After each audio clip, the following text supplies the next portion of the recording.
Our story begins in a city completely destroyed, all because of a mysterious excavation that accidentally broke an ancient seal. Because of this, a strange red mist spread, and anyone who inhaled it would eventually go insane before dying.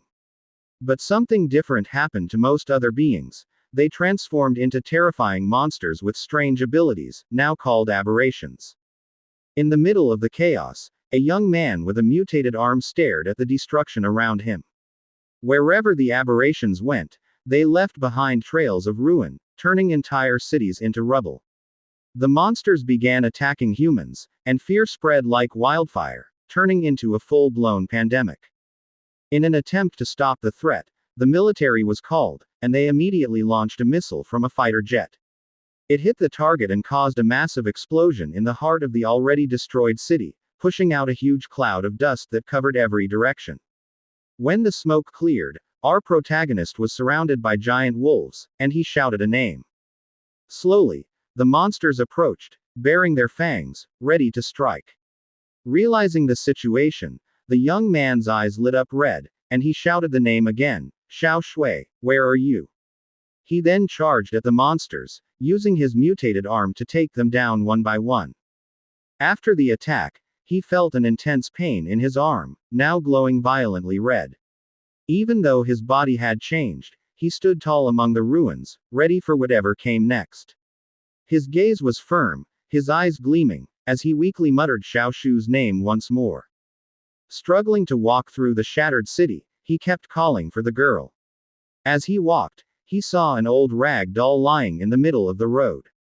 He fell to his knees, repeatedly calling Xiao Shu's name, reaching out with his monstrous hand to grab the doll. But before he could touch it, his arm turned back into human form. A tear of blood rolled down his cheek as he stared at the doll. Alone in the ruined city, he screamed into the emptiness, desperately asking where she was. The story then shifted back to 3 days before all this, when news reported about the mysterious red mist spreading in many places. People were advised not to panic, to stay indoors, and avoid going out unless necessary. Inside a car, we see our protagonist and Xiao Shu stuck in heavy traffic. A soldier knocked angrily on the window, shouting at them to move their car immediately. Soldiers filled the streets, and the protagonist's father complained that politicians could never be trusted. He said the soldiers were sent just to make people believe this was a normal disaster. Xiao Shu admitted she was scared, but the protagonist calmed her, saying everything would be fine as long as they were together. Quietly, he observed the chaos, realizing this was turning into something bigger. He wondered about the strange red mist that soldiers were watching in the sky. Suddenly, a car exploded on the overpass, crashing through the barrier and falling directly toward them. Everyone inside was shocked, and the father was horrified by what he saw. In the face of danger, the protagonist quickly moved, covering his sister and shouting for her to duck. The car slammed onto theirs, crushing it. The young man shouted, asking if his parents were okay. His father answered that his leg was trapped, while his mother coughed in confusion, asking what had just happened. Both parents were injured, and Xiao Shu was terrified. Then, the protagonist looked outside and asked, "What's that?" A massive creature resembling a dragon appeared, wreaking havoc. Soldiers immediately opened fire as people fled in all directions, terrified of the monster. Still trapped, the father shouted for them to get out of the car. The protagonist forcefully kicked the door open, quickly guiding his sister out. He tried to open the front door where his mother was seated but couldn't. His parents begged him to take his sister and run, but he refused to leave them. Xiao Shu trembled in fear as a monster attacked a person right before her eyes. In desperation, their mother grabbed her son and screamed, "Run!" Now, with a sorrowful smile, she told him to take care of Xiao Shu, reminding him he was the older brother. At that moment, a burst of red energy erupted, throwing the siblings to the ground. A massive wolf appeared before them, ready to attack. In fear, both siblings screamed for their parents, who were still trapped in the car. The wolf, its glowing red eyes fixed on them, bared its fangs. The girl wanted to run back to save their parents, but the young man held her back as the wolf drew closer.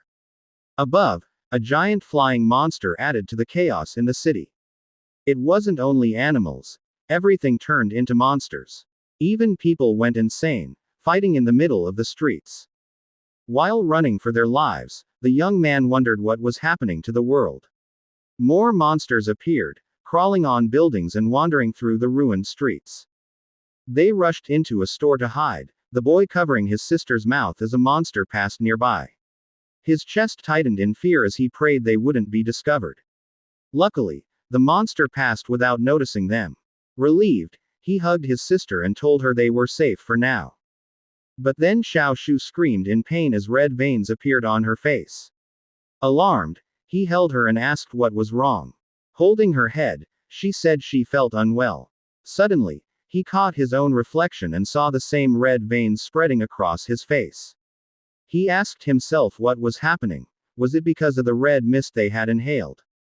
He quickly grabbed a water bottle, soaked a cloth, and pressed it against his sister's face, telling her to cover her nose and mouth. But then he himself felt excruciating pain, his eyes glowing red, before collapsing to the floor, feeling something forcing its way out of his body. Xiaoshu asked what was happening, but he insisted he was fine, even as his hand started trembling. At that exact moment, the massive wolf reappeared inside the store. Terrified, his sister begged him to stop as the monster closed in. The creature spotted them, baring its fangs, ready to strike. Desperate, the young man pulled his sister and shouted for her to run as the beast lunged. They managed to escape the store, sprinting desperately down the street. But misfortune struck again as another giant flying monster crashed down from the sky, blocking their path. Surrounded once more, Xiaoshu fearfully asked what they should do. Her brother held her tightly, telling her not to be afraid because he would protect her. Suddenly, a massive dragon-like monster descended straight from the sky, landing with a thunderous impact that shook the ground and destroyed everything nearby. Seeing no way out, the young man asked if this was where they would die. Our protagonist dragged his sister back inside to save her, but she hesitated to follow. Inside, he picked up a piece of wood and said that it was too dangerous outside and this was their only chance. With intense anger on his face, the young man prepared to confront the monster chasing them. He charged forward and struck it with all his strength using the wood, but it shattered immediately. The creature was barely affected and now glared at him with burning rage. Seizing the moment, the monster lunged and grabbed our protagonist, who struggled desperately to defend himself. Suddenly, an arrow struck the monster's eye, startling him. From a distance, Xiao Shu asked if her brother was all right and said she would help him somehow. The monster, enraged by the injury, launched a furious attack directly at Xiao Shu, making the protagonist shout for his sister to run. The girl started running for her life while he pleaded with her not to look back. Severely injured, he began coughing and spitting blood. In that instant, he felt as if his body was being torn apart in agony, asking why this was happening now of all times. Meanwhile, the wolf had caught up to Xiao Shu, who stumbled and fell to the ground, screaming in fear. Just before it could bite her, the young man's arm began to mutate. He shouted his sister's name, grabbed a wall, and hurled it powerfully at the beast, pinning it underneath. In a flash, he reached the monster, his eyes glowing with red light as he stood above it, holding a weapon. Overcome with rage, he stabbed its head repeatedly, screaming for it to disappear. Xiao Shu watched, terrified and confused by the horrifying sight. She rushed to hug him from behind, begging him to stop. Hearing her pleas, the young man slowly calmed down and returned to normal. He remembered his mother's last desperate words, telling him to run. Even while injured, his parents smiled at him, entrusting him with the care of his sister as the eldest. The memory of happier times resurfaced, of his parents saying they had to survive no matter what. Back in the present, the protagonist returned to his human form and called out his sister's name. Xiao Shu, with tears in her eyes, worried for her brother. He smiled and apologized for making her worry, asking if she was okay. But before she could answer, a massive monster appeared in the reflection of the window behind them. It smashed through the wall, forcing him to shield his sister in his arms. A gigantic bird-like monster screeched menacingly at the siblings.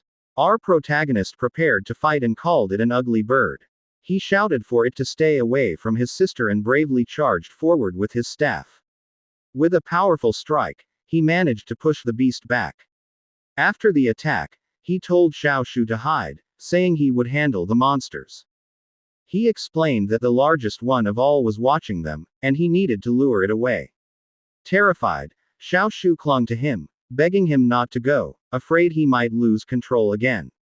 He calmed her with a gentle pat on the head, promising he wouldn't lose himself this time. Holding her tightly, he asked her to just wait and assured her he would come back. Xiaoshu made him promise to return safely. He smiled confidently and said he would definitely come back for her. As he ran off to lure the monsters away, he thought that perhaps hunting and absorbing the creatures' energy could make him stronger. So, with determination, he confronted a new monster, believing he could gain the power he needed to protect his family. He shouted for it to fall while staring with fierce resolve. But the giant ignored him, and instead, several wolves surrounded him. He complained that it wouldn't even bother to fight him directly. Furious, he prepared for battle, declaring he would carve his own path to the boss. He fought the wolves fiercely, landing a heavy strike with his staff. But one of them bit into his arm, enraging him. His arm transformed again, and he tore the wolf apart, shouting for them all to vanish. With a twisted grin, he wondered if this was what power felt like, and said it felt incredible. In the sky, an old warplane suddenly appeared, flying straight toward the giant monster. Noticing it, the creatures quickly retreated from the young man, which confused him. Looking at his mutated arm, he questioned what was happening to him. But then the warplane launched a missile directly at him. Alarmed, Xiaoshu emerged from her hiding spot, but he desperately shouted for her to stay back. The missile struck the ground, triggering a massive explosion that destroyed everything nearby. The warplane flew overhead as someone said there was still a survivor. Soldiers arrived but decided to abandon the protagonist, claiming he was infected, and took only Xiaoshu with them. One of the soldiers grabbed the girl and rushed her away. Left behind, our young man lay helpless on the ground, stretching his hand out and calling his sister's name as he was left behind.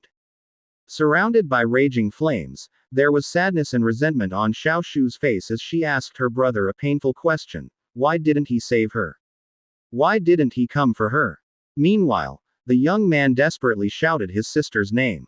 In the fire of the nightmare engulfing him, the form of his transformed arm could be seen. And then, our protagonist suddenly woke up, gasping for breath and drenched in sweat from the terrifying nightmare. Holding his head, he cursed, realizing that the same nightmare had returned again, and wondered where his sister was now, since it had already been half a year. Fortunately, his secret was still safe. He stood up, took his things for work, and recalled all the shelters he had searched. Yet he did not find a single trace of Xiaoshu.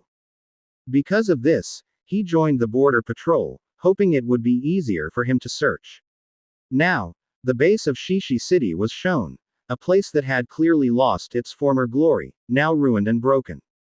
There, he was greeted by the captain, Jia Jun, and immediately apologized for being late to his shift. But the captain had no patience. He kicked him hard and called him a useless rookie. He was ordered to climb the watchtower and was threatened not to make mistakes. From above, our protagonist saw the whole city and the red mist that had destroyed it 6 months ago. He stared at the tower, wondering if the monster he once saw was still there. While smoking a cigarette, the captain said that if the special unit couldn't handle that thing, then there was nothing they could do. A soldier mentioned that the special unit was famous, but the captain only laughed, doubting if it was even possible for them to fail. Another soldier said that the unit had already killed countless aberrations since then. Meanwhile, our protagonist grew irritated by the smell of the red mist, which seemed to make the monsters even fiercer. Then he noticed something strange: the crimson mist was moving abnormally. And then he realized that something was approaching, and it was moving fast. One of the soldiers quickly gave a warning, but the captain only silenced him. The soldier insisted on explaining why the mist seemed to be heading directly toward them. The captain's eyes widened when he saw that the special response unit itself was running away, fleeing for their lives. The soldiers asked what was happening, but the captain shouted for them to retreat immediately. Suddenly, one of them was struck, and the captain panicked, shouting for everyone to fall back. But then a sharp claw suddenly grabbed the captain, making him scream in fear. From the darkness, a giant monster emerged, and the captain thought that this was the end for him. From the tower, our protagonist heard the desperate screams as everyone struggled to escape.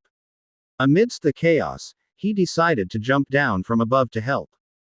At that moment, a bolt of lightning struck the ground, right in front of the giant creature.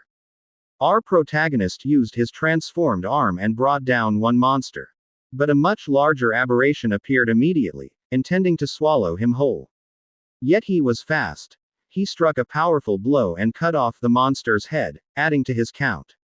With his monstrous hand, he began absorbing the energy from the defeated aberration. He felt himself growing stronger and wondered what would happen if he could absorb even more. At that point, more monsters appeared, but he continued his count. With a grin on his face, he told the monsters, "Don't disappoint me." Suddenly, a beam of energy struck one of the creatures. Shocked, he turned, wondering who had come to help.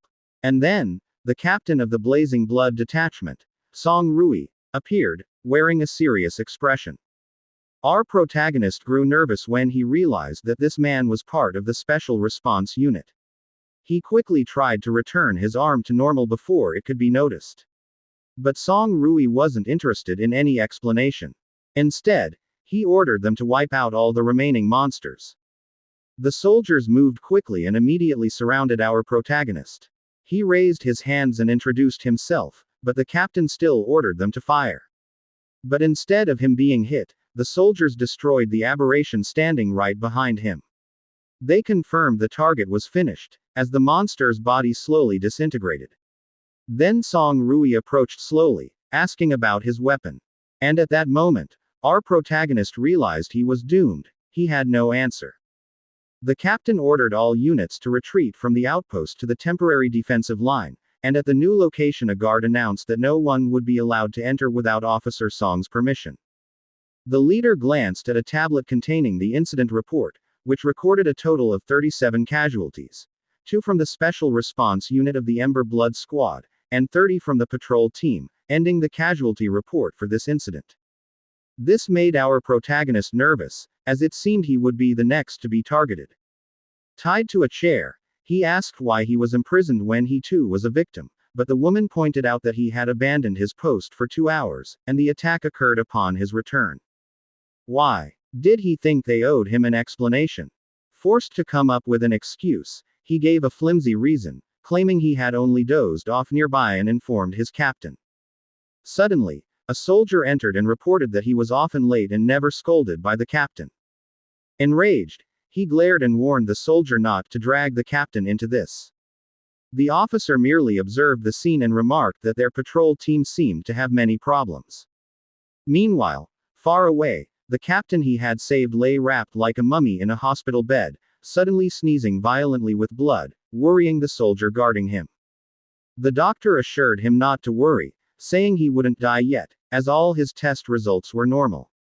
The soldier asked if that was really normal. Back in the interrogation, the woman looked at the protagonist's file and noted that he had only passed basic training for nearly 3 months. In the last battle, 2 members of the Special Response Unit died, raising suspicion about how he had survived. He defended himself by saying he was simply afraid of dying and, being a former track team member, ran away quickly when he saw the crimson mist approaching. The captain asked why he had joined the army at all if he was afraid of death. Did he have no purpose? In his mind, he revealed his true reasons: to search for his sister, and to absorb strength from monsters to become stronger. For 6 months, he had been alone, wandering through ruins in search of his sister. He was gradually learning to control his transformation between beast and human form. During that half-year, he avoided people like a lone wolf, using primitive methods to search through every ruin and visiting every human settlement just to find his sister. The captain approached him, accusing him of being a coward who abandoned his post and hid information. She seriously asked if he understood the punishment that awaited him, prompting him to ask if she meant to finish him off. She drew closer and asked about his hands, making him realize she had seen his arm. She whispered in his ear, asking why he lied and what his true purpose was. Suddenly, a violent earthquake shook the entire place, forcing everyone to prepare. The captain asked if it was an earthquake, but the protagonist felt a familiar sensation. He quickly stood and shouted for them to run because a horde of monsters was approaching, but the officer didn't believe him and accused him of trying to escape. She used a strange electric power to knock him to the floor, demanding if he was disregarding her. Other guards worriedly told her to calm down as she was going too far. With the impact, the floor gave way, and they all fell together into a deep pit. After the fall, they found themselves in a dark place, and the officer wondered where they were. Still in chains, the protagonist noticed they seemed to be in an underground area. Irritated by the darkness, the leader ordered one of her men to provide light immediately. A soldier called him a disaster, but he retorted that they could report him once they got out. One soldier pulled out a glow stick and lit it, revealing that they were inside a massive labyrinth likely dug out by monsters. The leader ordered everyone to calm down and perform a weapons check, then grabbed her rifle and commanded them to stay in formation and guard the rear. Suddenly, a strange sound echoed through the cave walls, making everyone uneasy. The protagonist sensed something in one direction and stared. A soldier asked what he was doing, and he replied that he heard wind, which excited the soldier, thinking it might be an exit. The soldier checked and confirmed there was indeed a breeze, praising the protagonist's sharp hearing. He saw a light, but suddenly an insect monster appeared, causing the protagonist to shout at him to get away. It fired a strange projectile that nearly hit the soldier, and the captain immediately retaliated with gunfire. The creature's sticky fluid seeped into the ground, and the protagonist warned them not to let it get close. The leader scolded the soldier for acting without orders, and he nervously agreed out of fear. The woman glanced at the protagonist and said that once they got out, he would have much to explain. The protagonist realized that the officer knew his secret but hadn't exposed him yet, leaving him wondering about her game.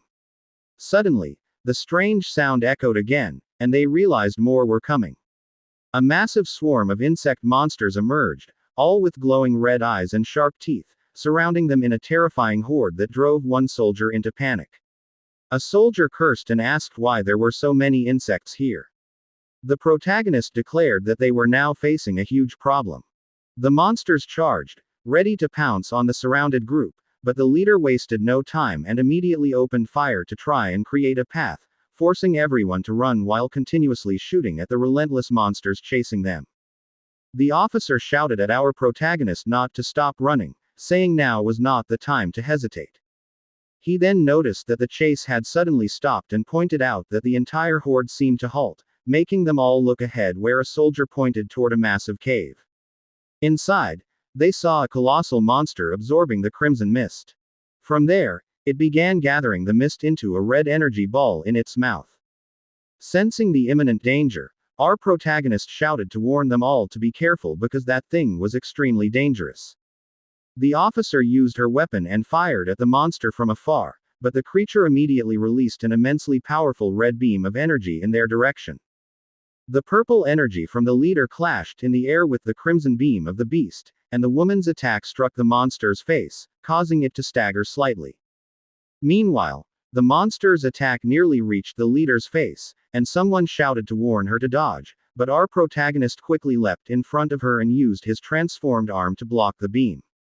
Shocked, the officer stared at his arm, but he said he would explain everything once they made it out alive.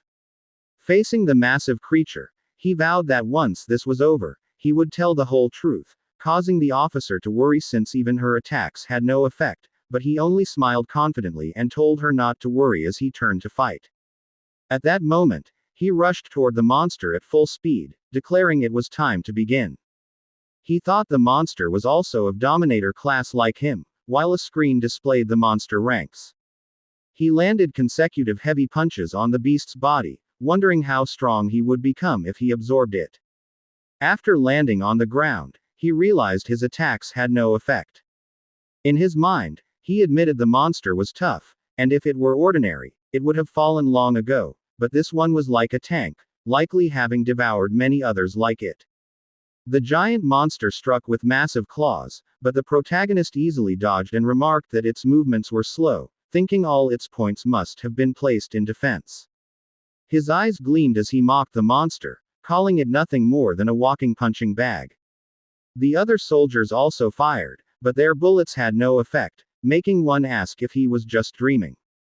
He recalled that the protagonist used to be a coward who always ran away, but now he was fighting like a monster, leading him to question who this man really was.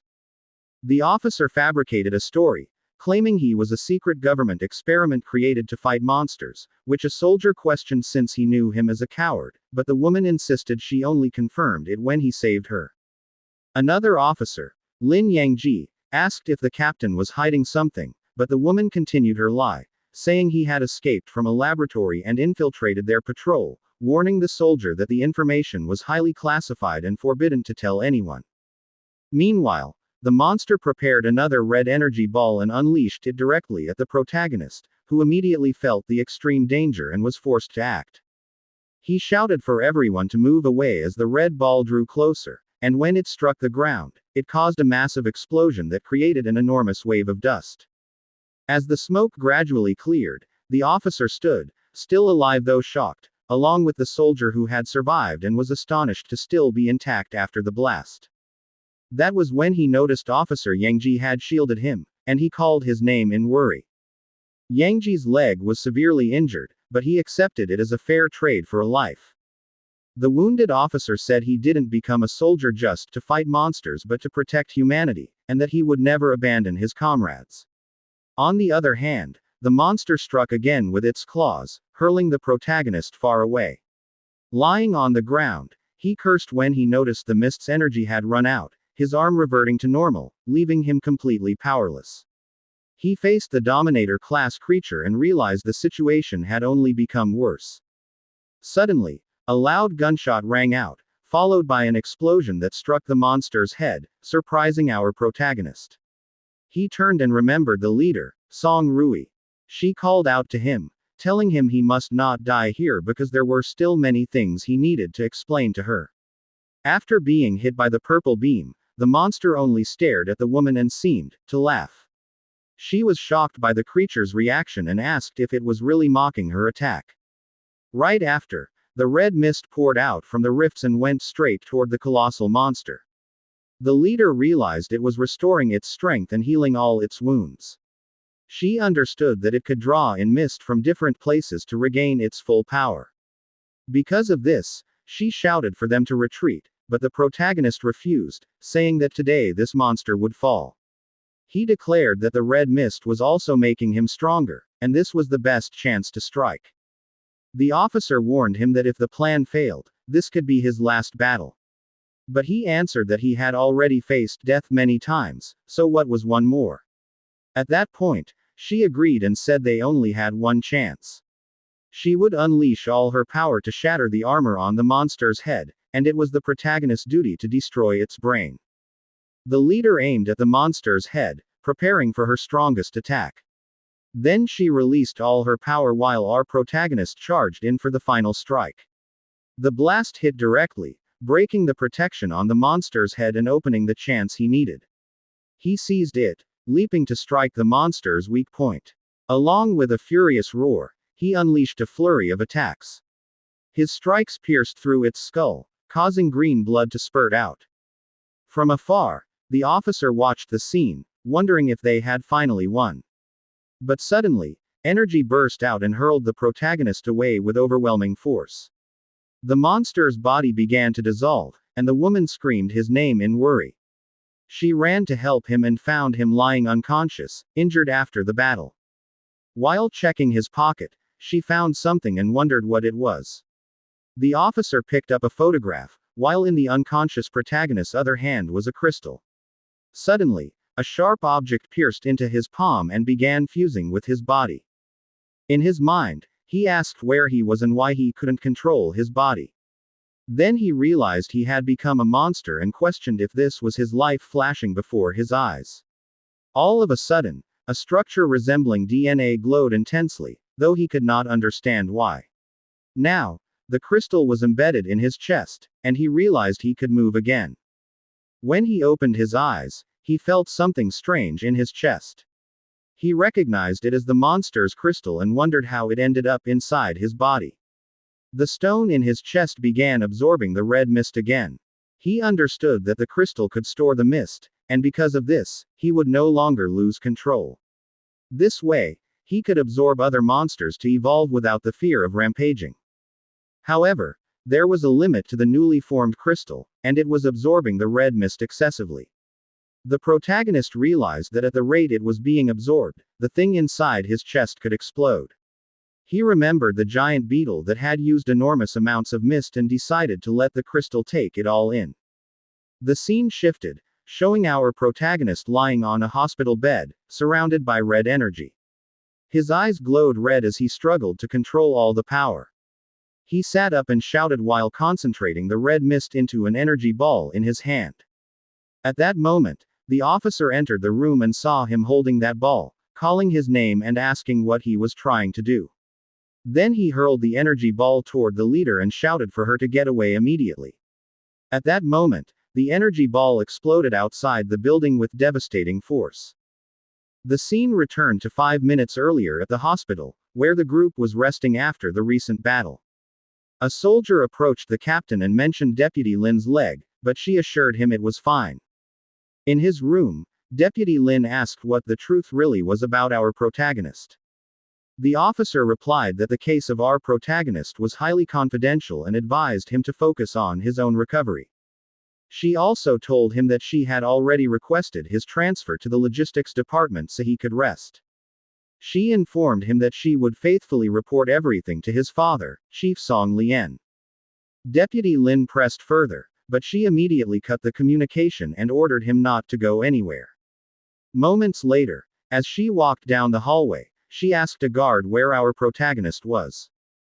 The soldier informed her he was in room 314, and she was escorted there right away. Upon reaching the door, she ordered the guard to stand watch and not let anyone in. When she opened the door, she found our protagonist holding a red energy ball. He was already losing control, so the officer called out to him in worry. But our protagonist shouted for her to get away and immediately hurled the ball in her direction. She quickly ducked to avoid the attack that flew past at incredible speed. The energy ball exploded outside the room, nearly hitting the guard. The blast shot into the air and struck 3 abandoned buildings nearby, completely destroying them in its path. From his room, Deputy Lin saw the destruction and wondered how the captain would cover up the incident. Meanwhile, the poor guard collapsed in fear, trembling as he muttered that he was always unlucky, begging for help since he didn't want to die yet. The officer recognized the beetle's attack and asked how our protagonist was able to use its ability. With a serious look, she turned to him and said he had a lot of explaining to do. The scene shifted to the rooftop of the hospital, where they had a serious conversation.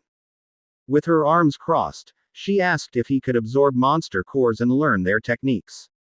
Our protagonist explained that he could absorb and store the red mist, and the crystal in his chest would automatically adjust.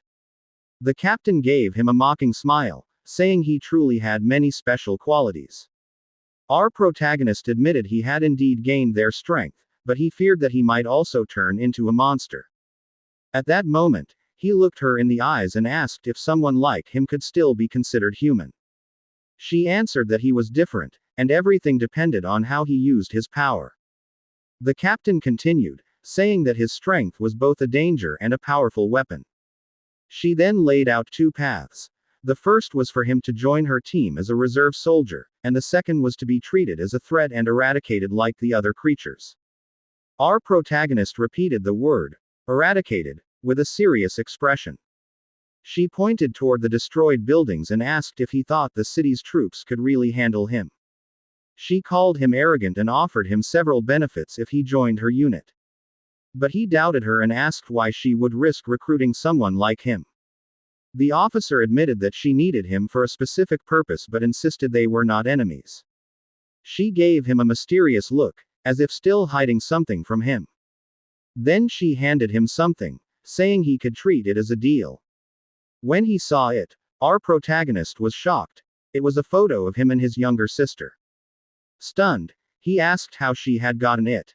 The woman told him not to underestimate her and offered to help him find his sister using her intelligence network. Our protagonist realized that on his own he had limits, and the investigation would be much easier if someone of high rank was involved. He accepted the deal but stated that since she was desperate to have him, he had one condition. With a playful smile and his hand behind his head, he demanded higher pay since he had spent everything searching for his sister. The captain approved him as a reserve soldier with the highest salary and ordered that his papers be processed. Our protagonist gave a respectful gesture and said he would go to the patrol team to arrange his transfer. As he walked away, he suddenly seemed to recall something important, pausing slightly in deep thought. The captain informed him that she had paid for the hospital damages but would deduct it from his salary. A flash of memory passed through his mind, of a wounded man he had promised to save. Watching him walk away, she felt that this young man was the key to what she sought. She believed our protagonist held the secret to turning a monster back into a human. And our protagonist arrived at the Chishi City Patrol building to process his transfer, and at that moment he asked the man who got down from the military truck if he was also heading to the Special Response Unit. The man introduced himself as a trusted aide of Captain Song and Deputy Lin and said that they should work together since both of them were praised by their respective captains, but our protagonist tried to recall the boy's name and realized he had never paid attention to him. Suddenly he waved to someone, excitedly saying that Captain Jia was fine and had recovered, so our protagonist looked in the direction he was pointing and saw the captain surrounded by several soldiers. A big thug immediately mocked Captain Jia, reminding him that he was attacked just because of a woman. This was Zhang Shi, who instantly kicked him and called him a government beggar. Yan Hao could not stand that cowardly act and quickly rushed forward, but he was easily defeated and thrown to the ground. Zhang Shi grabbed Jia by the jaw and threatened him, forcing him to kneel and lick his shoes, while warning that if Jia did not obey, he would break the young man's arm so he would need crutches. The wounded captain trembled with rage and humiliation and was about to kneel little by little to protect his comrade, but our protagonist stopped him and said there was no need to kneel. He smiled and said that Jia had once helped him, and it was time to return the favor, along with a threat that he would break the bones of anyone who laid a hand on Captain Jia. The men were shocked and could not believe our protagonist's boldness, so in anger they charged at him shouting that he was seeking death. But he was not nervous at all and prepared for battle with a cold expression. He swiftly kicked the first one and began counting, elbowed the second, swept the legs of the third until he fell, and punched the fourth with full force, sending him flying and crashing into the wall that left a small crack. In just a few seconds, all the thugs were lying on the ground, completely defeated. One of them widened his eyes and shouted that their captain was an E-rank warrior and wondered how the protagonist could be that fast. He quickly pulled out a gun and called him trash of the patrol team, but our protagonist only smiled and fearlessly dodged the bullet, swiftly disarmed him, and said that the problem was he was too slow. The shot was far too slow, then crushed the gun with his bare hand and added that the man did not even reach 1% of Song Rui's speed. Because of this, the thug drew a knife and angrily charged, but our protagonist immediately grabbed his arm and effortlessly restrained him, held him by the neck and asked if he was the one who would make Captain Jia kneel, but before he could explain it was too late. With a cold glare, our protagonist said it was time for him to be brought down, and with full strength he slammed the thug onto the floor, creating a large crack. He lost consciousness right in the middle of the fissure he had made. The other soldiers were stunned that he had dodged a bullet and even crushed a gun with his hand. And at that moment our protagonist realized that the strength from the beast core had already surpassed his expectations. Terrified, the other thugs ran away shouting that he was a monster. The young man came closer and said he looked like a god of war and asked if he was alright, while Captain Jia expressed his gratitude, but our protagonist replied that Jia always took care of him so this was his way of giving back. Ja worriedly asked what would happen if the city defense team opposed them, but our protagonist assured him that since they were already part of the special unit, the defense team would not dare. At the temporary base of the Chishi City Special Response Unit, he was asked if his transfer papers were completed, and the captain confirmed that everything was settled and he had already submitted the application to join the headquarters team, showing the tablet with the approved form for evaluation. Our protagonist praised his efficiency and asked if he was officially a member, but the woman reminded him not to be hasty because the real test was still ahead. He needed to leave immediately for headquarters in Huching for the Burning Blood Combat Division evaluation.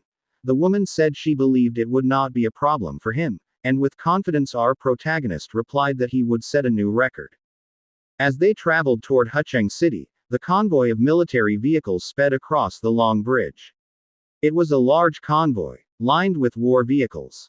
Song Rui spoke, saying that they had arrived at Hucheng, the capital where the headquarters of Burning Blood was located. Immediately, our protagonist asked about the ranks and how they were determined, pointing to the soldier beside him and even calling him weak. The soldier could only scratch his head and force a smile, saying he could at least take punches. But our protagonist asked if he would also join the evaluation. Song Rui explained that he already belonged to the logistics team, not the combat team, so he didn't need an evaluation. But the soldier suddenly interjected, saying that the logistics team also fought, and one day, they might need him too. Song Rui continued explaining that since they had plenty of time, she would tell him what she knew. People with special abilities were called warriors, ranked from S to E. The headquarters, Special Response Unit had its own rating system. The main criteria were physical strength and endurance. Likewise, the monsters they fought were divided into 5 levels based on the danger they posed. She laid out that each warrior rank corresponded to a specific class of monster. She also mentioned the Beast Core, which immediately confused our protagonist. Yan Hao explained that humans only awaken special abilities when interacting with a Beast Core. He added that talent, luck, and physical condition affected affinity, and if it was high, one could gain multiple abilities. But if you absorbed only a single core, you could only reach rank E. Suddenly, the vehicle stopped. A guard blocked the convoy and said the road was closed, forcing them to turn. Song Rui grew annoyed and asked why they were blocking the Special Response Unit. On the side, a luxurious car with a strange symbol on its door caught the captain's attention. She wondered why someone from the Green Vine group was there and felt uneasy.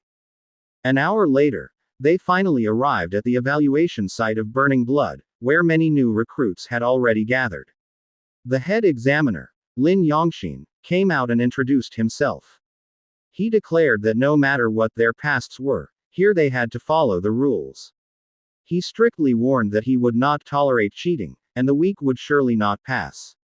He then announced that the first test was the physical assessment and signaled everyone to begin.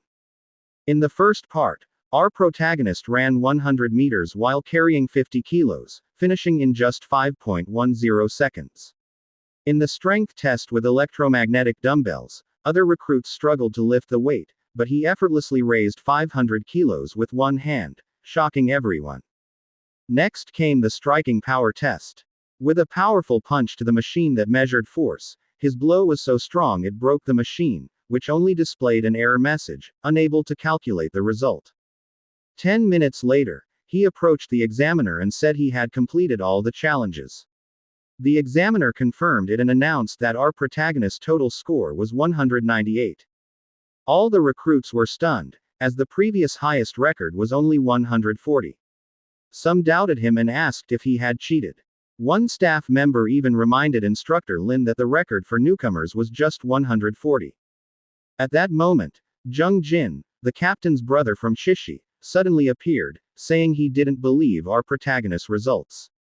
The examiner grew annoyed, saying he had personally supervised the test and even had a recording, asking if Zheng Jin was accusing him. Zheng Jin backed down, pretending he was only curious, but his smile hinted at ulterior motives. He even approached our protagonist and asked if he was Yan Hao from the Chishi City Patrol team. He claimed he only wanted to greet him since they were from the same place. But in his mind, He still vividly remembered his brother's humiliation and vowed to make our protagonist pay tenfold. Quietly, our protagonist observed him leave, pondering his comment about them being from the same city. The examiner then explained further, introducing Jung Jin as one of the rich sons from the Shishi defense team, and asked if he knew him. Our protagonist replied no. At that moment, he fully realized how rotten the city's entire defense system was. Finally, the examiner announced the results of the physical test, listing the ranks of several recruits, and declared that the first place went to Yan Hao, who scored 198 points.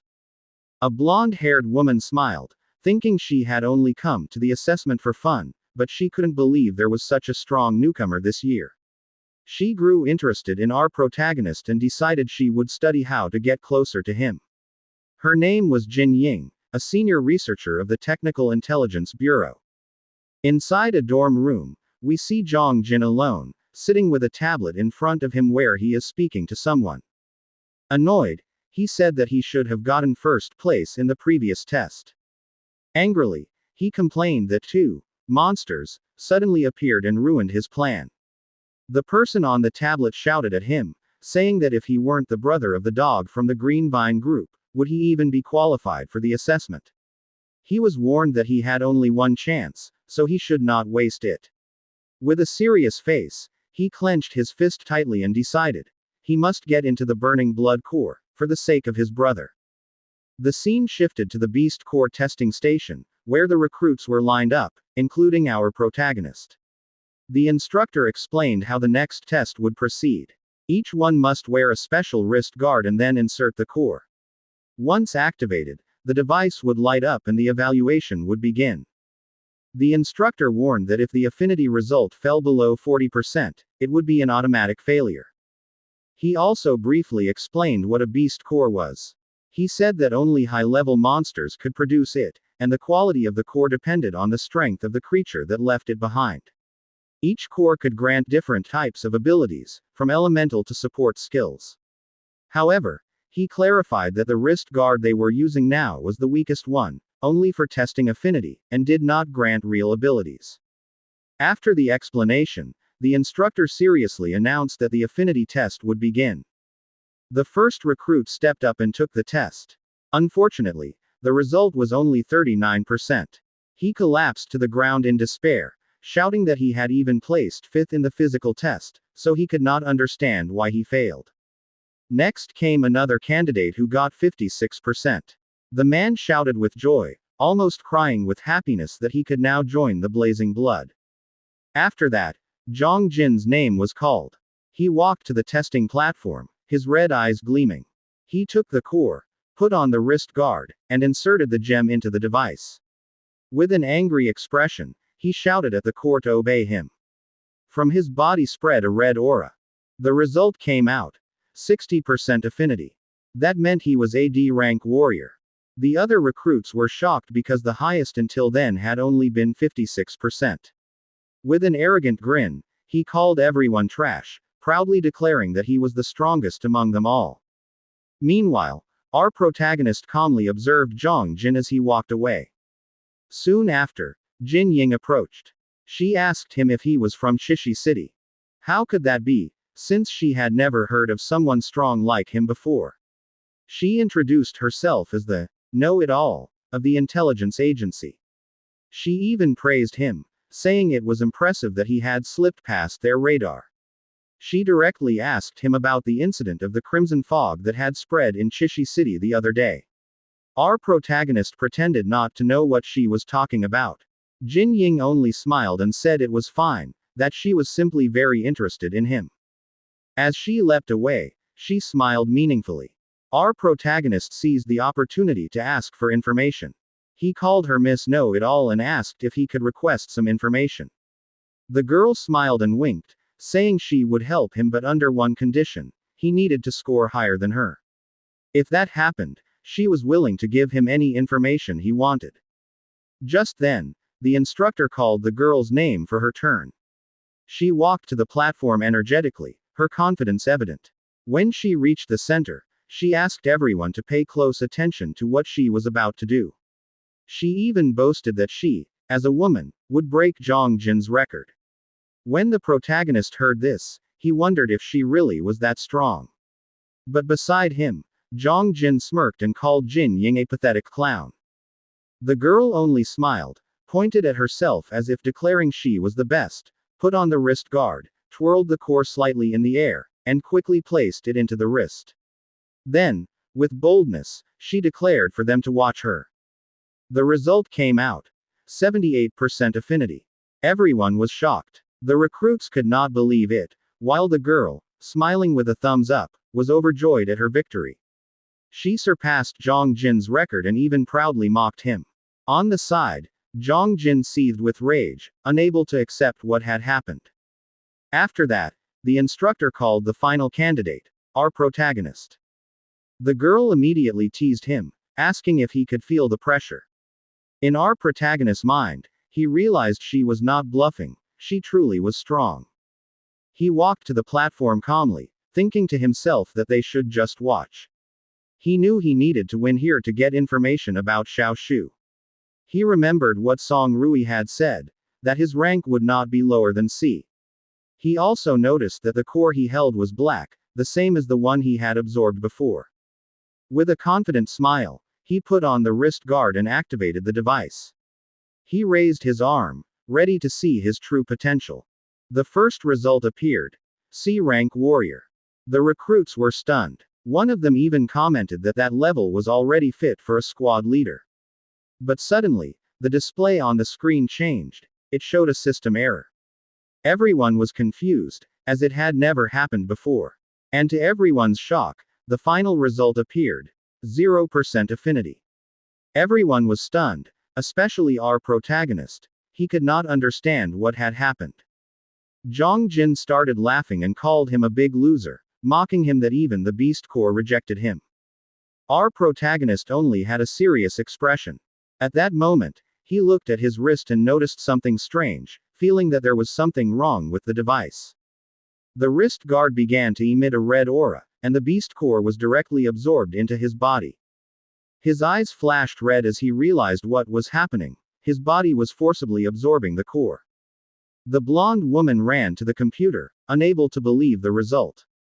She shouted that this had never happened before, the lowest they had seen in the past was 1%. But with a smile full of joy, she said she needed to record it, adding that her old man would surely be happy with the news. Meanwhile, Zhang Jin smirked maliciously from the side. It seemed that he had also noticed the strange occurrence with the beast core. He told the instructor that the core had disappeared from the hands of our protagonist, shouting that Yan Hao had stolen the test item. The instructor angrily shouted that the test had malfunctioned and demanded to see the equipment. He ordered our protagonist to raise his hand for inspection. The man was shocked when he saw the wrist guard was empty. He asked where the beast core that should have been there had gone. With hesitation on his face, our protagonist raised his hand and said he had no idea what happened and that the situation was very strange. In his mind, he knew he needed to come up with an excuse quickly, or else he might become an experiment. He decided to gamble everything and pretend that the ongoing transformation was an ability from the core that had vanished. Suddenly, red energy burst from his body, and his arm transformed into a terrifying beast claw. Zhang's eyes widened in disbelief. He asked what kind of thing that was. The instructor immediately drew a knife glowing with purple energy, shouting for everyone to step back and enter high alert due to the transformation. But Jin Ying only grew more excited, her eyes sparkling as she asked if this was what they called beastification. While the instructor remained on guard, he ordered everyone to retreat. Meanwhile, Zhang Jin wondered in his mind if this was truly beastification and if he had been infected. The instructor quickly analyzed the situation, thinking the only option was to take him down. But Jin Ying shouted and tried to speak to our protagonist, calling his name and asking if he could still hear her. Our protagonist turned to her, clearly still in his right mind, and asked what the problem was. The instructor was shocked that he had not lost himself. The man asked if he really had not gone insane. The young man returned to his normal form and made up a story, saying it was an ability from the core that had entered his body on its own. Jin Ying happily grabbed his arm and said he was not insane, but instead had a transformation ability. The instructor smiled and said he was very lucky, explaining that the ability to return from transformation was an extremely rare power. Our protagonist asked who the woman really was and how she knew such things. The woman posed, winked, and said she had told him before. She was just a simple know-it-all, smiling all the while. The instructor then introduced her as Jin Ying, a blazing blood candidate for this term, and that her father was the head of the Technical Intelligence Bureau, the senior general Jin Ancheng, who oversaw the buying tech department. Jin Ying became annoyed with instructor Lin and shouted at him that such information was classified, saying he had completely ruined her mysterious aura. The instructor smiled and said the game was over. He reached out his hand and ordered our protagonist to hand over the core. With an awkward expression, our protagonist scratched his head and explained that it was not because he did not want to give it, but because it was now attached to his body and could not be removed. Zhang Jin's eyes widened in frustration, unable to believe that the beast core had really entered his body. He thought to himself that our protagonist was a perfect test subject and that he needed to report this to their group. The scene shifted to a sign reading, Radiology Room. Our protagonist was being prepared to undergo examinations to understand what had happened. Inside the room, he lay on the scanning machine. The doctors were shocked at the results on the monitor. They saw that the core had fully fused into his body and could no longer be removed. At that moment, Jin Ying arrived with her father. One of the doctors asked Director Jin for his opinion. The director replied that the young man should be carefully studied, as he was sure he still held many secrets.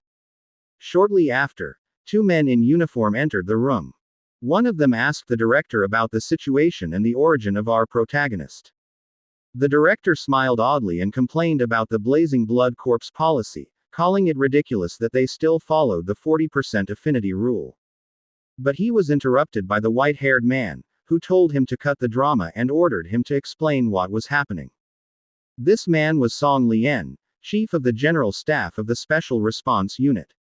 The director explained that he had led the team that created the machine, so he was more certain than anyone that the zero result was not true. His daughter pulled him, scolded him, and told him to reveal the truth because the suspense was getting boring. With a somewhat mad smile, he revealed that the machine was simply broken. He added that the affinity of our protagonist had never been seen before, saying that the young man had surpassed the theoretical maximum of 100%. Upon hearing this, Song Lian's expression turned serious. He immediately called for the instructor and ordered him to follow him out of the room. Meanwhile, our protagonist was still lying inside the machine. He noticed that the core in his chest was changing from black to red. He remembered that absorbing a strong core earlier had activated the crystal. This time, even a weak core further strengthened the thing inside his body. The purity of the crystal increased and turned bright red. The total storage capacity of the crimson fog rose. The efficiency of absorbing crimson fog also increased. In other words, the stronger the beast, the greater the chance he could absorb them. He realized that he could evolve endlessly if he continued like this. The scene shifts to the headquarters of the Special Response Unit, Blazing Blood. Song Rui angrily says that he is the one who brought the protagonist here. He asks what the problem is if he joins his squad. His father calmly replies, telling him to fix his status and his tone. Then he asks if he has been playing too much and giving attention to AC rank rookie. Song Rui explains that he promised to include him in his group. He says not to make him a soldier who does not keep his promises. His father answers, a soldier's word is for the country, not for one person. He adds that the protagonist is already a member of the Yongxin team, and that cannot be changed. As a fellow Blazing Blood squad leader, does he want to fight for this just to recruit him? He orders his son to return to his post, and that is an order. Song Rui reluctantly agrees, thinking to himself that he will find another way. The scene shifts to the Blazing Blood barracks, where Jin Ying shouts the name of the protagonist. He says there is a big announcement. While raising a paper, he happily announces that a newly discovered nest between Lake City and Redstone City is sending rookie Blazing Blood members for their group. He also informs them that he submitted an application to Instructor Lim for their group. Our protagonist, Yang Hao, who is AC rank, is now officially a member of the Special Response Unit of Blazing Blood, in Lin Yongxing's squad. The protagonist is shocked at the news. A few hours later, they head to Instructor Lim's office. He explains that their mission is to investigate and assess the level of threat. Stay alert. Even though it is a low-level monster nest, it may change due to the red smoke. Jing Ying then tries to act cute while boasting that data collection is his greatest trait, so the protagonist should not worry, he will handle it. The scene shifts again, as the protagonist travels aboard the armored car. Jin Ying explains that the threat levels of monster nests are divided into 4: weak, moderate, strong, and extremely strong. There are also different types such as moderate strength. The low-level nest they are heading to is a kingdom of bees. Its structure is simple, but the internal pathways are complicated. And the most dangerous part is the massive swarm of stinger bees composed of many worker bees and a small number of soldier bees. Hearing this, the protagonist asks if one person really cannot handle the bee nest. Is it really necessary to bring 3 vehicles full of people? Jin Ying answers. These are iron bees, not small honeybees. Suddenly, the soldier driving their vehicle freezes and says something is blocking their way. When the protagonist looks out the window, he sees things flying in the sky, giant bees with glowing red eyes. He shouts, asking if bees are really this big. Jin Ying tells him that he already said earlier. These are iron bees, not honeybees. The driver quickly maneuvers and tells everyone to hold on tight. At that moment, the bees release their stings.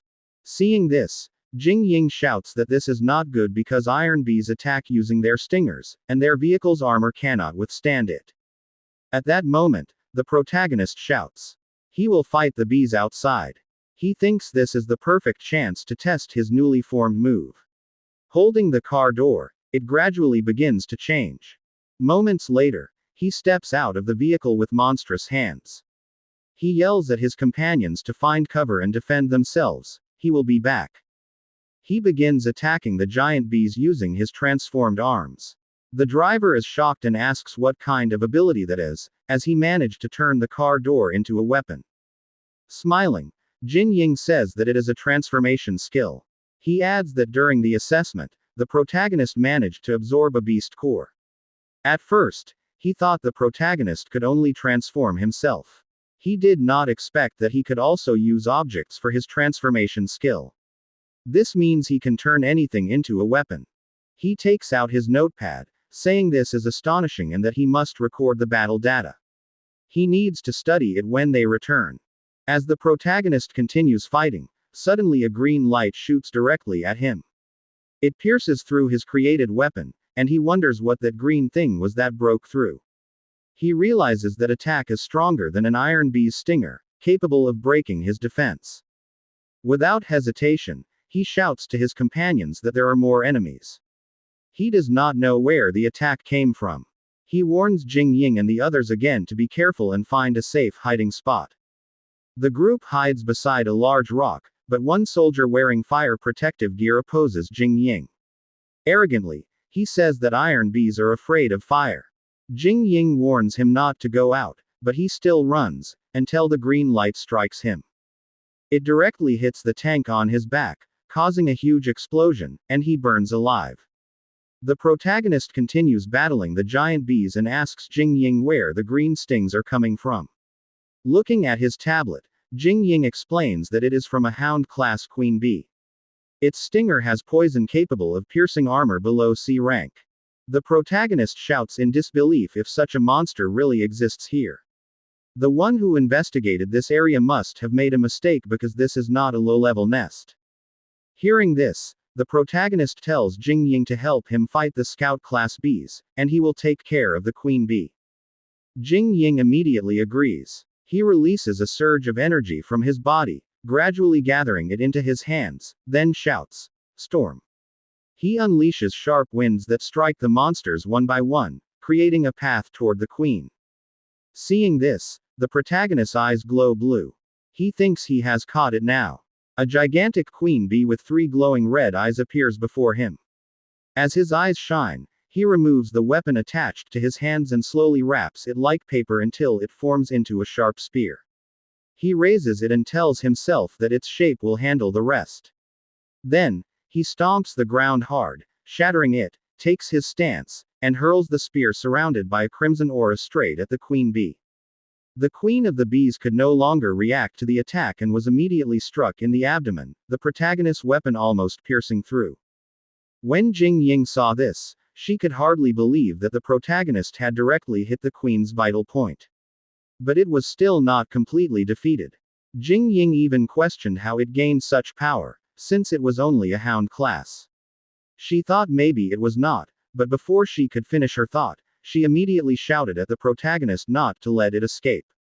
However, the protagonist was already close to collapsing from exhaustion after his attack. As the bees escaped with their queen, Jing Ying shouted that the queen would evolve into an overlord class. The protagonist simply lay down and said to let it go, since he had no strength left. He also thought that if he did not obtain any crimson fog, his energy would be quickly depleted. He still needed to save enough energy for the bee queen. With her hands on her waist and smiling, Jing Ying asked the protagonist what he was doing. Was he trying to score low? She told him not to say he needed a girl like her to save him. The protagonist quickly got up and said he was not interested in little girls. Jing Ying became angry and asked who he was calling a little girl. Jing Ying handed him a chocolate bar and told him to eat it and rest for a while. But the protagonist refused and said he was not hungry. Suddenly, a group of soldiers arrived and asked if they were all right. The protagonist answered that they were fine. He added that they should clean up the area, set up a temporary defensive position, and report this immediately. Jing Ying then said she had already reported it. After they had set up, Jing Ying stood on top of the vehicle while watching the hive of the bees. Using a device that detected crimson fog, she said the readings were too low, so they could enter the hive if they wore protective suits. The protagonist then asked if they would not wait for backup. Jing Ying replied that the bee queen was already injured, so this was their chance to gather data and finish it. Moreover, the threat level of this mission had been raised from medium to high. If they could complete this mission above their current rank, imagine the benefits they would gain. The scene shifted to the Special Response Unit headquarters, inside the office of the Chief of Staff. Song Rui's father told the officer that the higher-ups were currently divided. It was not only their group that wanted to develop the protagonist into a high-tier asset. There was also a group of mad scientists who wanted to use him as a test subject. Since the protagonist was special, he ordered the officer not to take his eyes off him. Suddenly, the officer's transmission device rang. When Song Rui's father noticed it, he ordered him to attend to it immediately. The officer agreed. When he answered the call, he almost shouted in disbelief because the threat level of Yan Hao's group's mission had been raised from weak to strong. He even asked his caller if the protagonist and Jing Ying were already inside. When Song Rui's father heard this, he said that Jing Ying might be arrogant, but she was meticulous. She would not issue such a report so easily. He thought something strange was going on. Then, he ordered the officer to dispatch the nearest Blazing Blood unit as support, led by Song Rui, and mobilize them immediately. Their primary objective was to ensure the safety of Jing Ying and Yan Hao. Their secondary objective was to eliminate the beast hives. Suddenly, another officer appeared behind them and reported. The high-ranking officer asked Yongji if he was not supposed to still be in the hospital. Song Rui's father then asked Yongji if he had any objections to having his younger brother continue serving under Song Rui. He ordered him to report to Captain Song Rui immediately and serve as his assistant. He added that this was an order. Officer Lin agreed. Another officer then wondered and asked Song Rui's father if he had also arranged for this person to be assigned to Song Rui before. Song Rui's father did not answer and simply turned away, dismissing them. He thought to himself that he did not know why his son cared so much about the protagonist. But this was the only thing a father could do for his son. The story then returned to the place where the protagonist and Jing Ying were already wearing their protective suits. The protagonist thought that, as members of Blazing Blood, only he and Jingying had the ability to endure crimson fog even with protective combat suits. He expected it to be easy. Before they could enter the hive of bees surrounded by red mist, Jingying said that the energy readings on her device had not changed much. However, once the bee queen evolved into overlord class, clearing the hive would become extremely difficult. The protagonist suddenly ordered her to stop, and moments later, the enormous bee queen appeared, furious and with eyes almost blazing red. Jingying cursed at the sight, realizing that the mutated iron armor poison stinger queen had fully evolved. Judging by its size and the length of its stinger, it was already comparable to an overlord class. She even shouted that it had truly evolved. She wondered how this was possible, since the crimson fog concentration here was far too low to support rapid evolution. Moreover, it was not only the queen that had evolved, even the poisonous stinger bee class had become stronger. Jingying grew frustrated as she looked at her device, saying the crimson fog concentration here was really far below the threat level. She even wondered why her device was not detecting it. Suddenly, Jingying weakened, fell to her knees, and coughed. This worried the protagonist, who turned to look at her. While kneeling, Jingying suspected that someone had tampered with their protective suit, as its effect against crimson fog seemed weakened. She thought there was a flaw in blazing blood. All at once, the bees attacked, unleashing sharp red stingers. Seeing this, the protagonist quickly pulled Jingying and told her to retreat. As they ran, he smirked, thinking that while he was running pointlessly, a fresh supply of crimson fog was being served to him on a silver platter. But first, he needed to get Jingying to safety. He could not focus on the battle while distracted. He forcefully kicked down a wall, and they entered a large space. The protagonist told Jingying to hide there, as it was a safe and ventilated spot. He also told her to contact headquarters and inform the reinforcements to bring proper protective suits. He added that he would handle the enemy. Jingying agreed, saluted him, and said she would update them with all the data from inside and the latest situation. Before the protagonist faced the giant bees, Jingying called out to him and warned that if he did not return, she would find him even in hell. The protagonist only smiled and told her not to worry, because he would come back. He then walked toward his enemy, the queen bee. He thought to himself that finally, he had the power to protect the people he cared about. As he stood surrounded by giant bees, including the overlord class mutated iron armor poison stinger queen, he said in his heart that today, once again, he had made a promise, just like the one he made to his sister Xiaoshui. He raised his hand, gathering a ball of red energy, challenged his enemy, and declared that he would not fail. As he continued gathering energy in his hand, he thought that this was his only remaining chance. There was still enough crimson fog for one last strike, so he had to be careful. First, he needed to focus, combine it, and gather it all to the very end. In his mind, he kept repeating that he had to unleash it at the right moment. Once again, he stretched out his hand upward and shouted with all his might his skill, Crimson Brush. A powerful surge of crimson energy burst from his hand. It struck directly at the bees above, and at the same time, there was a huge explosion. Flames and energy erupted like blazing lightning in the sky, and the very hive of the bees was pierced by the energy. As the smoke slowly faded, he looked around and wondered if what he did worked. But to his shock, instead of decreasing, the crimson fog around him grew even denser. When he looked up, his face turned pale, the countless bees were barely harmed. To himself, he weakly muttered, "No, this can't be." Meanwhile, 3 minutes before the battle, Jingying was busy repairing her device. She studied its readings and noticed that someone had tampered with it earlier. Once the device was finally fixed, it could once again properly measure the concentration of crimson fog. Her eyes widened. The device gave a severe alarm. The concentration of crimson fog had already exceeded the limit. She immediately grew anxious. In her mind, it shouldn't be this high. Why was the reading nearly double? Before she could continue analyzing, a strong gust of wind suddenly hit around her. She moved closer to a small opening and saw where the noise was coming from. She saw a powerful explosion from outside. She thought to herself that this was bad. Because that explosion had definitely stirred the crimson fog, making it even denser. And if it became denser, the bee swarms would absorb it even faster. If that happened, even the weakest scout class would immediately evolve into stronger types like the hound class. Meanwhile, the protagonist was still fighting the bees. For every one he struck down, two replaced it. He cursed as his enemies kept multiplying. He could feel that even if he used all of the crimson fog, it was depleting faster than he could recover. At this rate, he would dry up and lose all strength if he continued.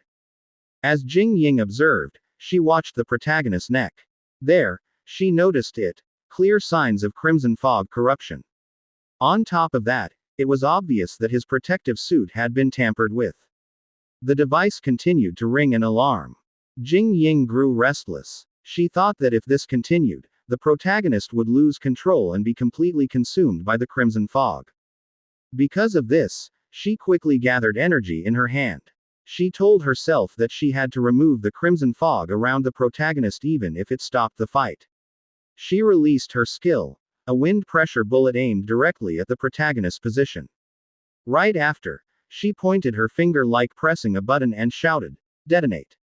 The protagonist was startled. He suddenly noticed an energy orb appear right where he stood.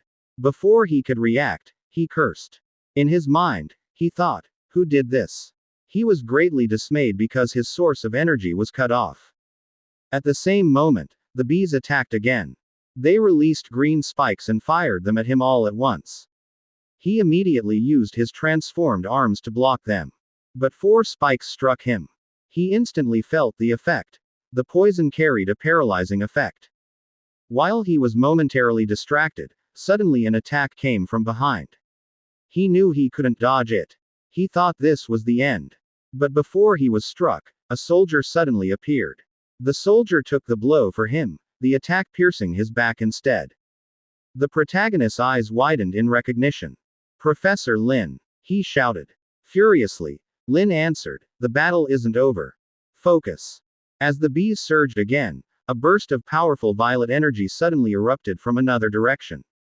One after another, bees fell. The protagonist looked and saw Song Rui. He immediately asked, "Why are you here?" Song Rui answered directly, "Headquarters ordered us to provide support." At the same time, he shouted to all the troops, "Clear out the insects." All the soldiers immediately responded. They rushed forward, wielding their fire-protected weapons. And there, the fierce counterattack against the bees began. Song Rui ordered his men in Group A to unleash super heat in the front to surprise the enemy. After that, he ordered Group B to cover with fire in the middle. He also told Lieutenant Lim to retreat. The protagonist retreated with them to regroup. Lieutenant Lim immediately responded and they ran back. Suddenly, the queen wasp prepared and the tip of its stinger began to glow. Moments later, it released a red laser beam directly toward the protagonist and Lieutenant Lim. Seeing this, a soldier shouted at the two. But Song Rui told them not to look back, not to stop, and to keep running while he prepared his weapon. He thought to himself if this was a dominator class wasp. He had no other choice. He immediately released the energy he had gathered in his weapon and called it electromagnetic annihilation. His attack was wrapped in powerful lightning and directly struck the queen wasp's attack. Song Rui thought to himself that this technique generates a high-voltage electromagnetic field that can destroy and paralyze everything within its blast range. His attack managed to nullify the queen's attack.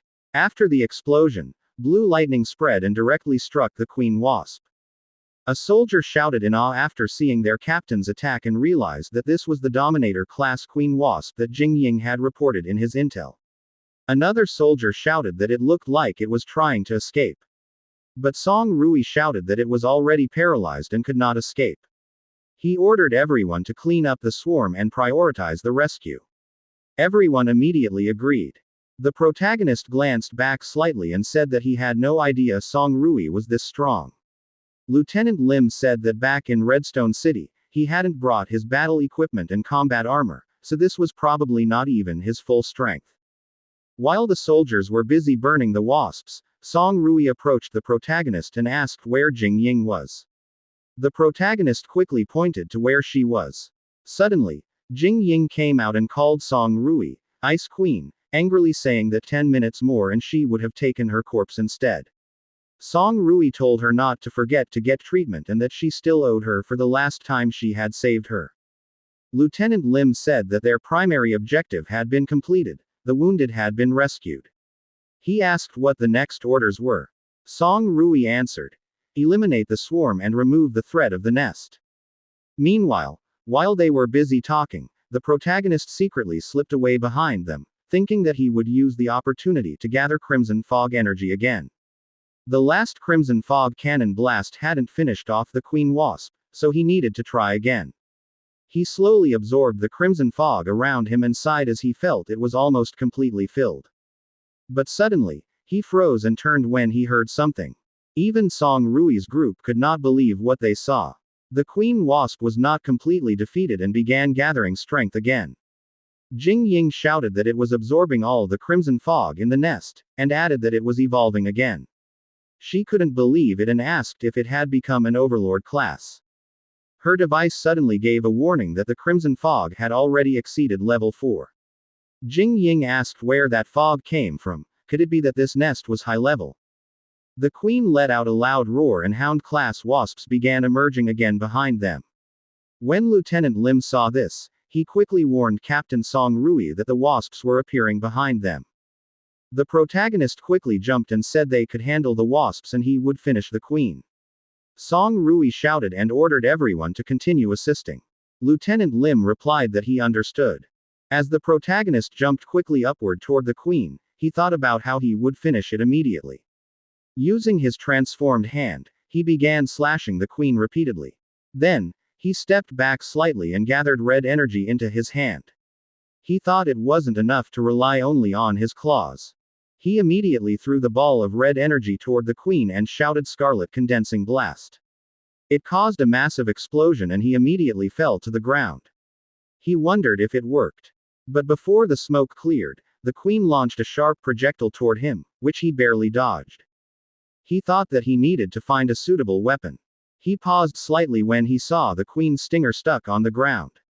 He quickly grabbed it and used his beastification bind. It transformed into a massive sword. As the Queen continued to attack, he quickly dodged each strike. He faced one attack head-on and slashed it with the sword.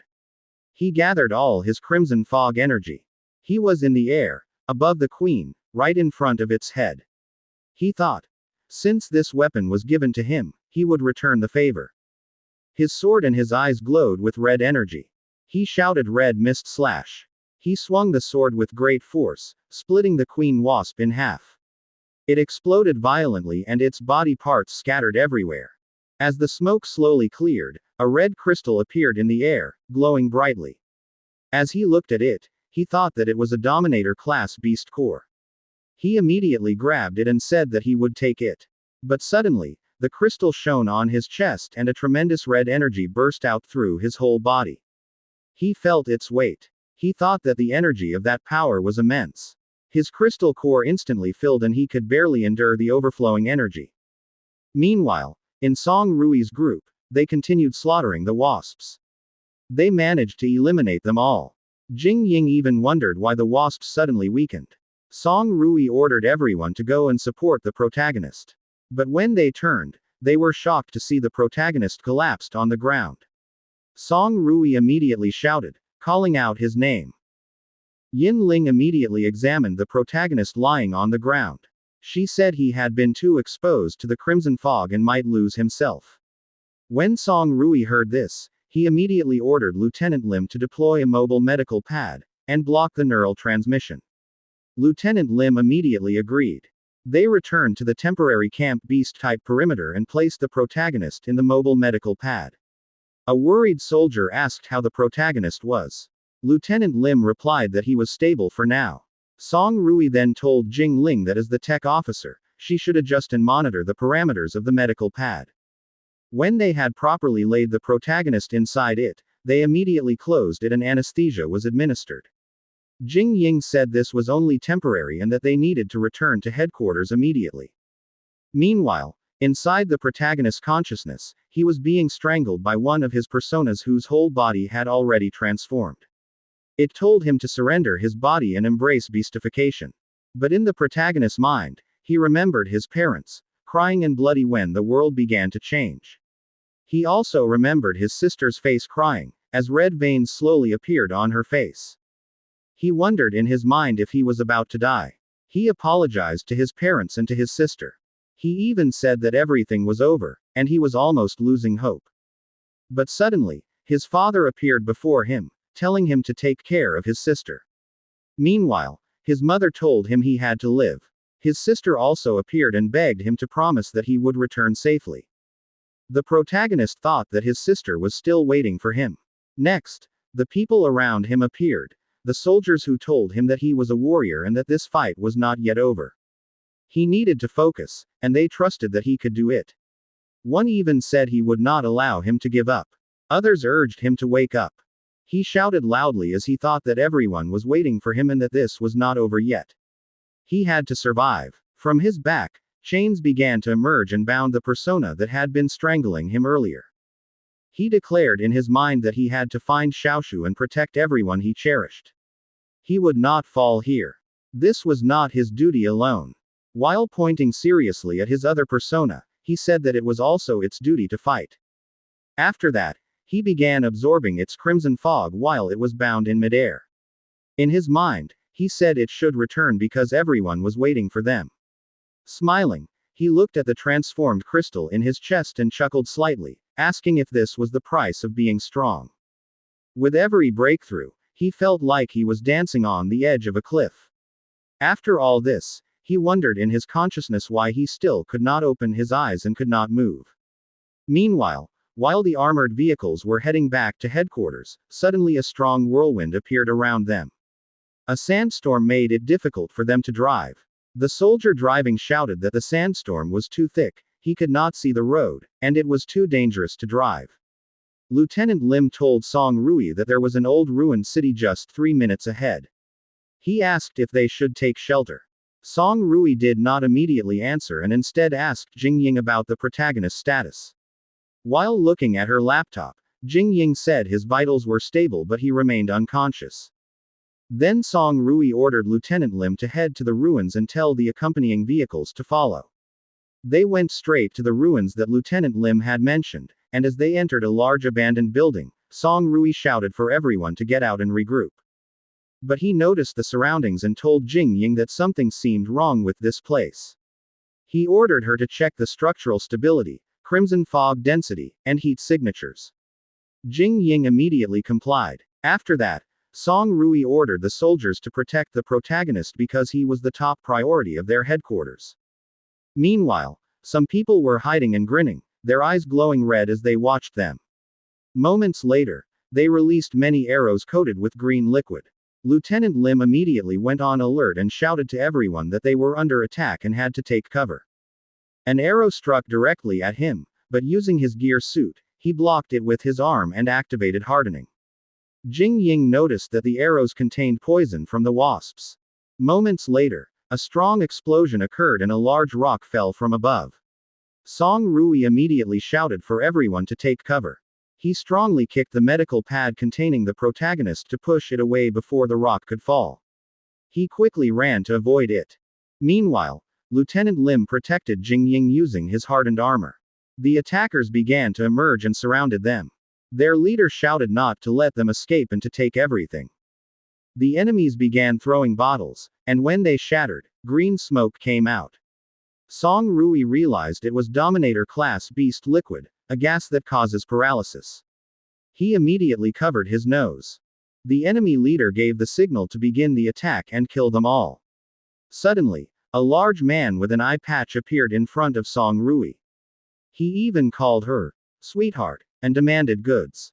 Song Rui ignored him and immediately attacked with a powerful kick charged with lightning. With such strength, the man was thrown against the wall, almost embedding into it.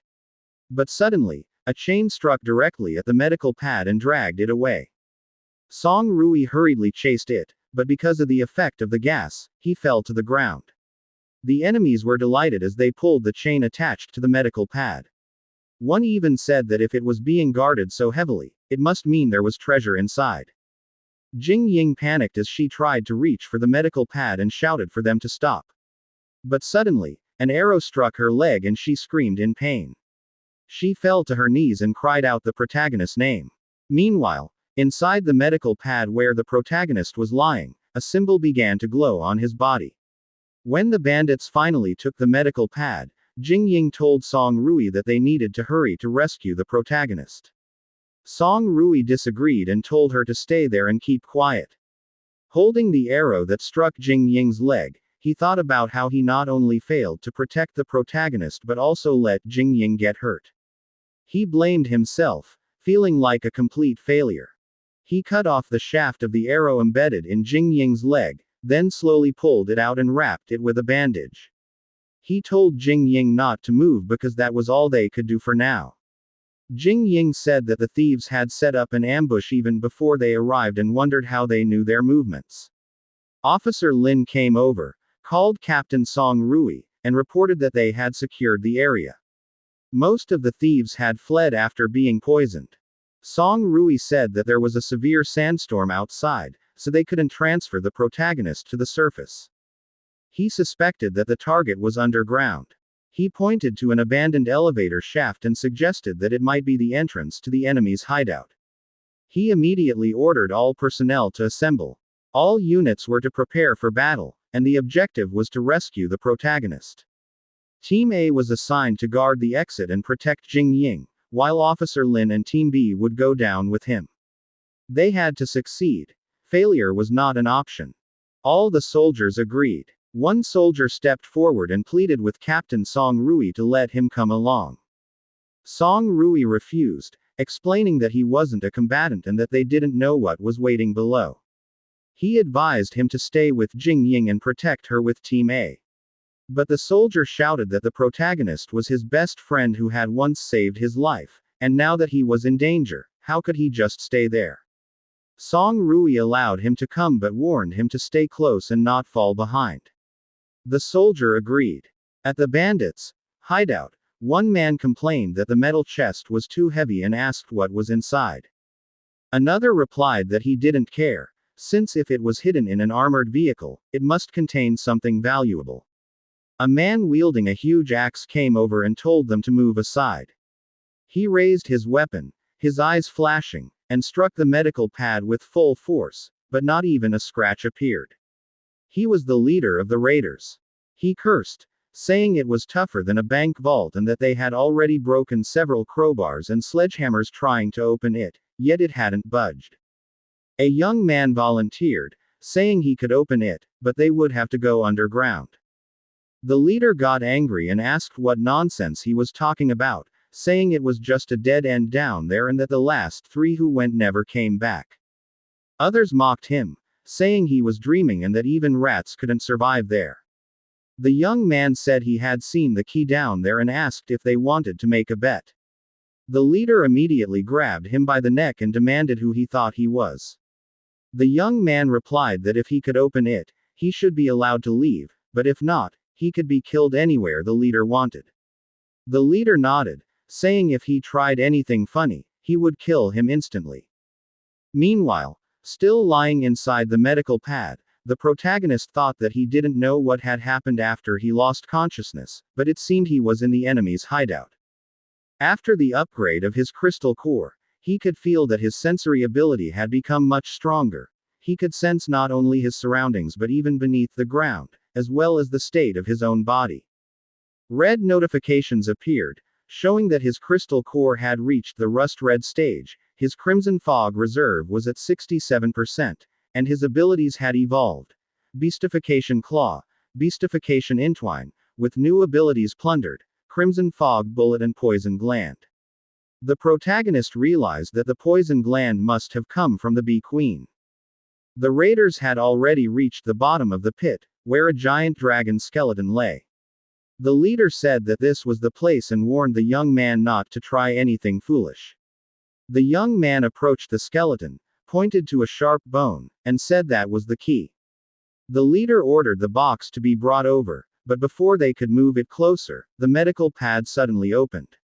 As the dust cleared, someone shouted that the box had opened on its own. Before they could react, the protagonist used his poison gland.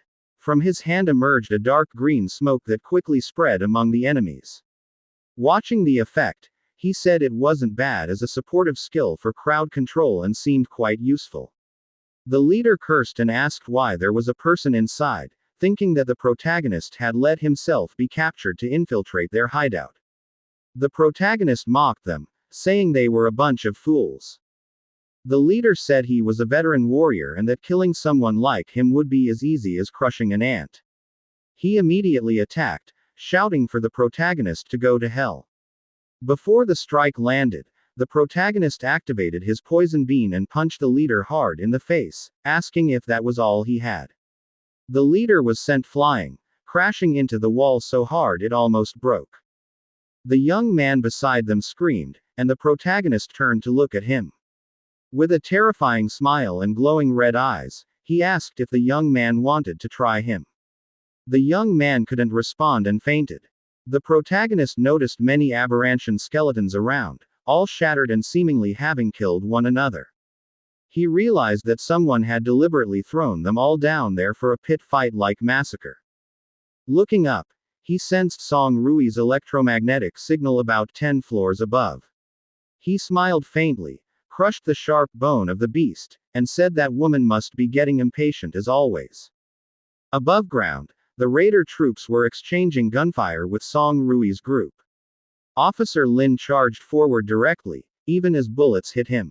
The enemies cursed, saying the man was bulletproof. As soon as Officer Lin closed the distance, he kicked one man in the face. After a while, a soldier reported to Captain Song Rui that they had secured the area but found no trace of the protagonist. Song Rui ordered them to continue searching. Officer Lin noticed the aberration claw marks nearby and thought there was a secret in that place. The soldier who was the protagonist's best friend told Captain Song Rui that according to Jing Ying's tracker, the protagonist was below, but the signal suddenly disappeared. Song Rui asked what was going on and realized the medical pad might have been damaged. Before he could finish speaking, the protagonist suddenly appeared before them, carrying the unconscious young man from earlier, asking if everyone was all right. The chapter ends here. Watch out for our upcoming uploads. Don't forget to like, share, subscribe, and click the notification bell so you'll always be updated on our future videos.